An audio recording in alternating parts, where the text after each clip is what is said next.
No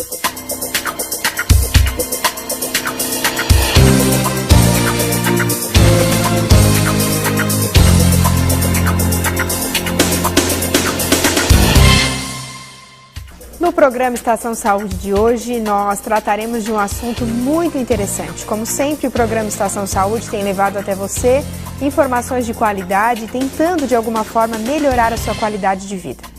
Hoje nós trazemos um assunto já que tem aumentado a incidência de mulheres que estão com infertilidade, com dificuldades para engravidar.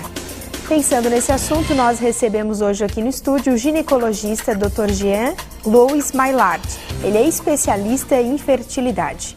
Doutor, muito obrigada pela sua presença hoje aqui no estúdio, por poder compartilhar conosco os seus conhecimentos. Eu que agradeço, é sempre uma oportunidade poder trazer informação para o público que algumas vezes está necessitando e nem sabe de uma atenção mais especializada. Doutor, e mais o seu sócio, agora estão implantando aqui em Tubarão. Eu gostaria que o senhor falasse um pouquinho sobre esse trabalho. Isso, então, por iniciativa de colegas aqui de Tubarão, que têm contato conosco da clínica lá de Florianópolis, clínica fecundária, eles nos solicitaram para que pudesse suprir esse atendimento para esses casais necessitados de uma atenção específica na área de infertilidade. Então, nós temos vindo a atender a cada 15 dias, o Dr. Marcelo Ferreira e eu, para tentar ajudar esses casais que estão nessa dificuldade, nessa luta para tentar uma gravidez. Doutor, e o que se pode caracterizar como infertilidade? Então, teoricamente, tecnicamente, as pessoas normais em fase reprodutiva, que se chama na mulher na fase do menarque, quando o ovário dela tem capacidade dela engravidar, de regra, 80% desses casais engravidam ao final de 12 meses, tentando com atividade sexual regular e sem contracepção. 20% deles não vão conseguir. Então, passado esse período de 12 meses e o casal não tendo chegado a uma gravidez, eles são taxados como um casal infértil. Então, a infertilidade é a incapacidade de um casal de conseguir uma gravidez num período de 12 meses. A partir desse momento que eles são classificados como inférteis, nós vamos ter que procurar uma causa de infertilidade. Podemos dividi-las assim, em 3 grandes grupos. Uma causa especificamente feminina, com todas as suas subclassificações. Uma causa de mais ou menos 35% a feminina, por volta de 30% uma causa mista, ou seja, ambos têm uma subfertilidade. E o terceiro grupo, que é praticamente um pouco menos de 1/3 deles, de causa especificamente masculina. Então, essas são as condições que hoje se tem. Uma época se achava que a infertilidade era uma origem muito mais feminina e hoje está dividido mais ou menos nesses 3 grandes grupos aí. Doutor, e que fatores, na nossa sociedade atual, eles têm influenciado, de alguma forma nessa questão da infertilidade, A gente ouve falar muito em relação à nossa alimentação, que contém muito hormônio. Isso é real ou não? Então, existem várias suposições em relação a essa modificação dos hábitos alimentares. Não existe uma definição se isso pode ser uma causa real de infertilidade. Os trabalhos que mostram o uso do plástico, sobretudo o PET, para aquecer alimentos, por exemplo, usar plástico em micro-ondas, tem mostrado um aumento da incidência de doenças como endometriose por causa da dioxina. Então, isso já tem uma relação bem marcada. Em relação a defensivos agrícolas, em relação a hormônios, a derivados de soja, não tem uma definição exata de se isso é causa ou não. O que causa mais infertilidade hoje é a maternidade e a paternidade tardia. Se formos olhar há 100 anos atrás, as meninas menstruavam a primeira vez por volta dos 16 anos e aos 18, 19 já estavam casadas, começando a tentar engravidar. Hoje essas meninas já começam a menstruar por volta dos 10, 11 anos e se ela for definir o que a sociedade espera dela, ela não vai poder engravidar antes dos 32 anos. Ela vai ter que terminar os estudos, se inserir no mercado de trabalho, e essas relações hoje, esses novos casamentos, eles têm se realizado mais tardiamente. Então isso faz com que a fertilidade seja menor. Algumas vezes tem pacientes que me perguntam assim, qual é a idade ideal para engravidar? Eu sempre faço a mesma pergunta, biológica, social ou emocional? Porque a biológica é 18 anos, é o ápice, né? Biologicamente essa menina já menstrua há 6, 7 anos, ela está pronta. Mas isso não é uma realidade. Então, no momento em que ela define que fez a formação, fez seu doutorado, pós-doutorado, enfim, se inseriu no mercado de trabalho, agora vou engravidar, ela provavelmente já está com mais de 32, 33 anos e a fertilidade já está diminuindo. Isso se acreditava que era só feminino, mas hoje se sabe que também o espermograma, com o andar dos anos, ele também vai piorando em qualidade.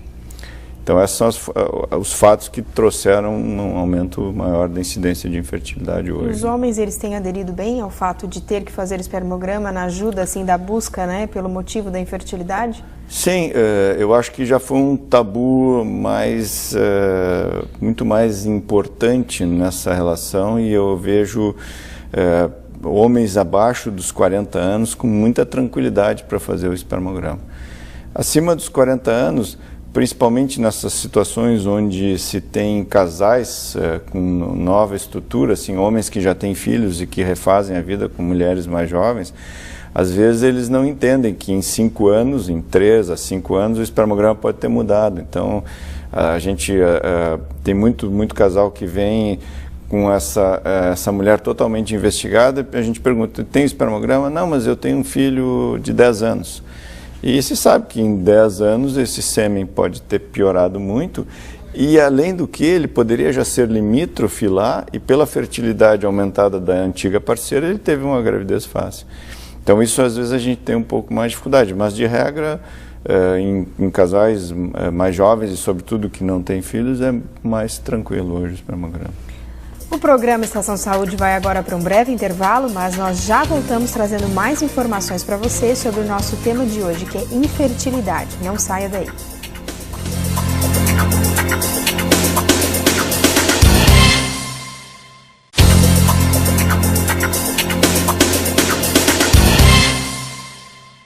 O programa Estação Saúde está de volta. Hoje nós estamos recebendo aqui no estúdio o ginecologista especialista em infertilidade, Dr. Jean-Louis Maillard. Nós estamos tratando sobre a infertilidade, algo que vem crescendo e tem índices cada vez maiores. Mas antes de continuar falando sobre o assunto, nós vamos ouvir uma outra dica de saúde com um dos nossos consultores aqui do programa, Dr. Mário Caporal.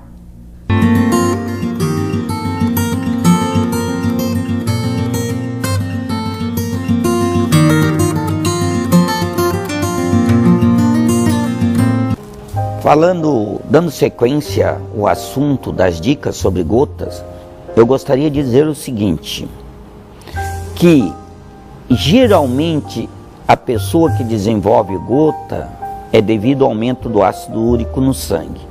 E esse ácido úrico no sangue aumenta em determinadas pessoas desenvolvendo a gota devido a um defeito enzimático congênito em que favorece o acúmulo de ácido úrico por dificultar a excreção pelo rim.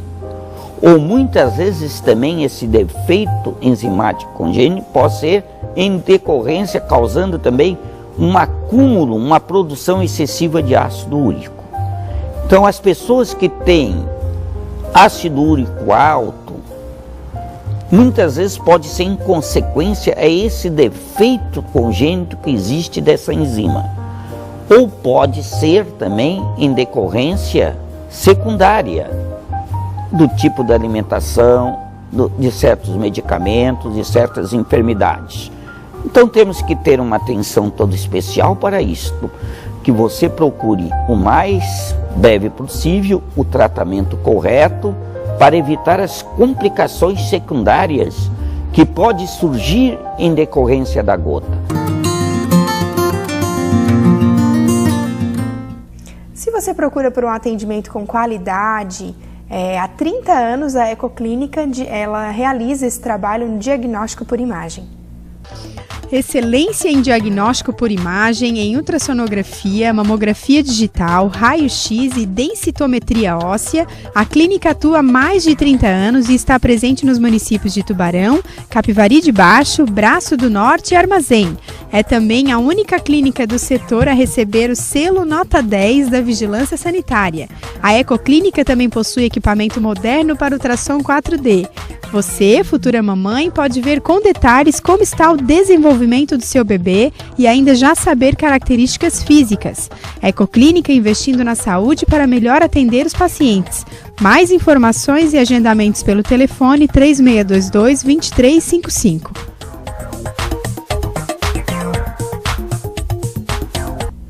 Doutor, continuando, né? Nós já conversamos sobre o que caracteriza a infertilidade, né? Quais são as causas, os fatores, né, que a sociedade envolve. E em relação aos recursos, né? Atualmente, o que nós temos disponíveis quando esse casal foi diagnosticado, né, com a infertilidade? A partir de agora, o que pode ser feito? Então, no momento em que a gente classifica esse casal como infértil, basicamente os primeiros exames a serem realizados é a avaliação da capacidade ovulatória dessa mulher. Isso é feito por um exame simples, que é um ultrassom transvaginal em determinado período do mês, associado a uma dosagem de um hormônio que é a progesterona, que é o hormônio ovulatório, e o espermograma. Esses são os exames iniciais, basais, para já ter ideia de 4 pontos que eu tenho que avaliar no casal. Se essa mulher ovula, se o sêmen é bom, se eu tenho o transporte desse sêmen até chegar ao óvulo e onde é que eles vão se encontrar. Então, uma vez que eu tenho ela ovulando e o sêmen normal, eu passo a fazer um exame que se chama esterossalpingografia, que é um exame de nome longo, mas é um exame que na realidade é um raio-x contrastado da cavidade uterina e das tubas, para ver se não tem nenhum empecilho para esse esperma chegar ao óvulo. E se tudo isso estiver normal, então, dependendo da idade dessa mulher, eu vou precisar avaliar o local onde eles se encontram, que é dentro do abdômen, dentro da pelve, através de um processo cirúrgico, que é uma cirurgia minimamente invasiva, que se chama videolaparoscopia, que hoje é muito pouco diagnóstico, porque ela é sempre operatória, para avaliar uma doença que pode frequentemente acometer esses casais, que é a endometriose, que é uma patologia benigna, inflamatória, que causa reação no peritônio, que é esse local lá dentro da pelve, e esse espermatozoide pode ser normal e esse óvulo que está ovulando normalmente não consegue fertilizar pela presença dela. Então essas técnicas elas foram evoluindo e foram dando essa chance de que num período máximo de 4 meses eu consiga ter um diagnóstico.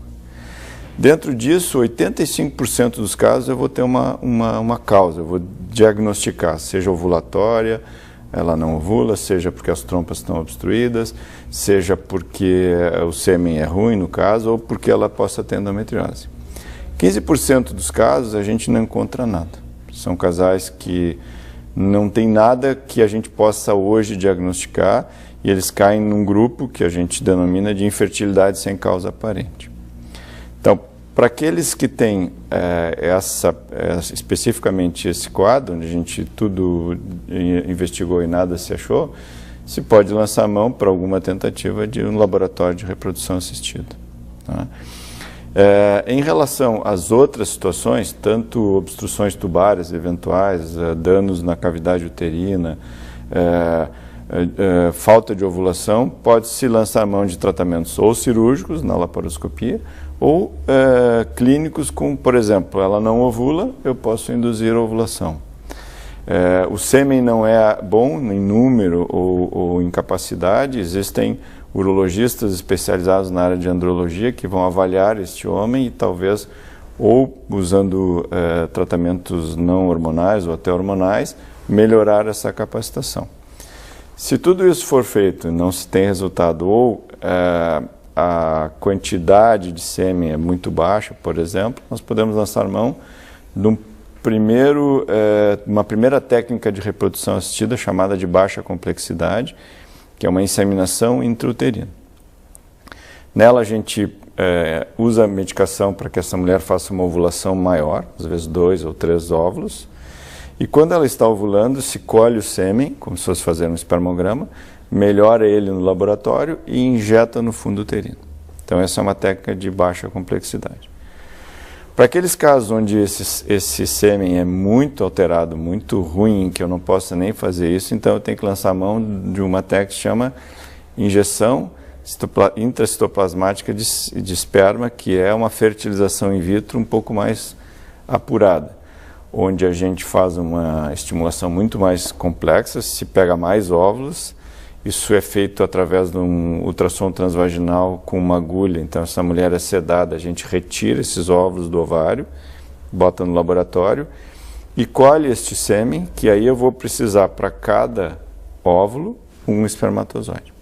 Então, essa técnica, que é conhecida como ICSI, ela traz resultados para esses homens ou que têm um sêmen muito ruim, muito baixo, ou até aqueles que porventura fizeram vasectomia num tempo muito longo, onde desfazer aquela vasectomia, reanastomosar, não tem indicação, que a gente punciona lá no testículo e tira esses espermatozoides direto de lá.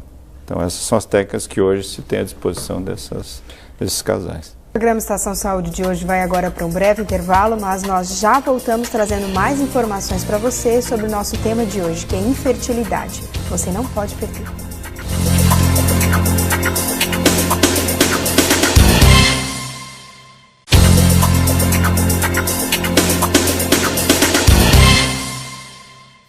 O programa Estação Saúde está de volta. Hoje nós estamos conversando sobre o tema infertilidade. Para falar sobre o assunto, eu recebo o ginecologista Dr. Jean Luiz Maillard. Nós já conversamos sobre as principais causas, o que caracteriza, quais são os recursos. Doutor, em relação ao congelamento de óvulos, né, há uma idade ideal? Quem deve se preocupar em relação a isso? Então, essa é uma técnica mais moderna, mais atual, onde se mudou um pouco a forma de congelar esses óvulos. Existia antigamente não, mas digamos assim, uns 6 anos atrás, uma técnica de congelamento lento, onde a recuperação dos óvulos não era tão grande. Hoje, a técnica de vitrificação, o congelamento rápido, recupera até 90% desses óvulos. Então, isso abriu uma possibilidade para que essas mulheres que têm essa previsão toda de fazer carreira profissional e lançar no mercado de trabalho, que vislumbram que a sua gestação poderá ocorrer mais tardiamente, elas podem ter a possibilidade de fazer essa criopreservação, congelar esses óvulos. Só que a gente tem que salientar que isso deve ser um plano B. O plano A é assim, engravidar o mais cedo possível, que é o mais fácil, melhor e mais prazeroso. Enfim, poderá ser uma possibilidade, e isso elas devem fazer o mais cedo possível. Porque, caso elas mudem de ideia e até forem tentar engravidar num momento ainda bem fácil e hábil, elas vão tentar, vão engravidar e não vão precisar usar. Mas se não, ela for ter alguma dificuldade ou passar desse período melhor, ela pode lançar a mão dessa possibilidade, mas lembrando que não é 100%. Né? Talvez algo que ela fosse ter 85% de chance de ocorrer naturalmente vai poder cair. Por outro lado, essa criopreservação abriu um espaço importante para oncofertilidade, que é uma nova subespecialidade que está aparecendo, porque os tumores têm ocorrido em mulheres mais jovens. Então, às vezes, tumores de origem não ginecológica, até os ginecológicos, entre eles o câncer de mama, que tem tido uma incidência cada vez mais precoce, fica uma possibilidade dessa mulher, após o tratamento oncológico e ter o critério de cura dela estabelecido, poder usar esses óvulos, porque no tratamento radioterápico e quimioterápico, a grande maioria delas perde a função ovariana. A meta que está se tentando, o caminho, é que a gente possa ter uma preservação do tecido ovariano. Qual a diferença? Para eu ter óvulos para congelar, para preservar, eu preciso estimular esse ovário, fazer toda aquela estimulação como se fosse fazer uma fertilização. Isso acaba incutindo num aumento dos hormônios femininos circulantes e para pegar esses óvulos. Se eu puder congelar esse tecido ovariano, já existe alguma pesquisa do ponto de vista de roedores, enfim, até em mulheres, depois eu posso estimular ou só utilizar ou até amadurecer em laboratório aqueles folículos iniciais. Isso é importante quando essa mulher é uma menina ainda, uma jovem que nem menstruou, por exemplo, e aparece com uma leucemia, digamos assim. Então, esse é o caminho que a medicina está projetando, para especificamente mais focado nessas mulheres oncológicas. Claro que a gente pode lançar mão para essas outras que vão fazer um congelamento social.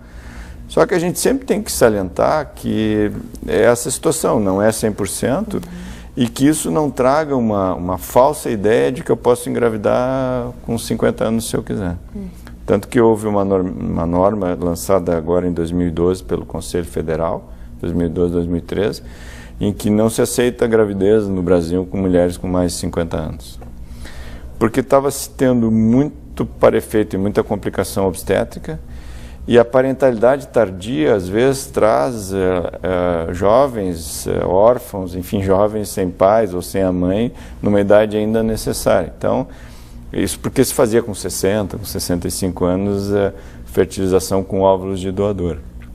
Então, essa situação ela acaba restringindo e, evidente, a gente não pode tirar o desejo de uma mulher que imagina que antes dos 40 anos ela não vai conseguir ter um filho, que ela possa ter uma reserva ovariana. Ela pode fazer. Só não podemos passar a ideia de que isso é tranquilo, eu engravido a hora que eu quiser, reservo meus óvulos lá com uns 32 e tal, porque o resultado não é 100%. Doutor, em relação eu deixo esse espaço aberto agora, né, em relação a esse ambulatório de reprodução humana que vocês estão implantando, né, para quem está em casa, né, que se interessou, quais são os procedimentos que vocês têm feito, é somente consulta? Eu deixo o espaço para o senhor falar. Então, a convite desses colegas ginecologistas aqui de Tubarão, então a gente fez essa primeira aproximação que basicamente o Dr. Marcelo Ferreira e eu temos vindo para avaliar casos e na necessidade do uso do laboratório, seja uma inseminação, uma fertilização, essas pacientes ou esses casais podem até fazer o controle de medicação e através do uso da medicação de ultrassom aqui e acabam indo para Florianópolis apenas para o processo em si, seja de inseminação ou de fertilização. Existe uma ideia, uma coisa ainda, um embrião, talvez que vá gerar uma gravidez, enfim, e um indivíduo aí, de que com o tempo, talvez as técnicas de menor complexidade, como uma inseminação, possam ser feitas aqui, mas ainda é um processo que está iniciando.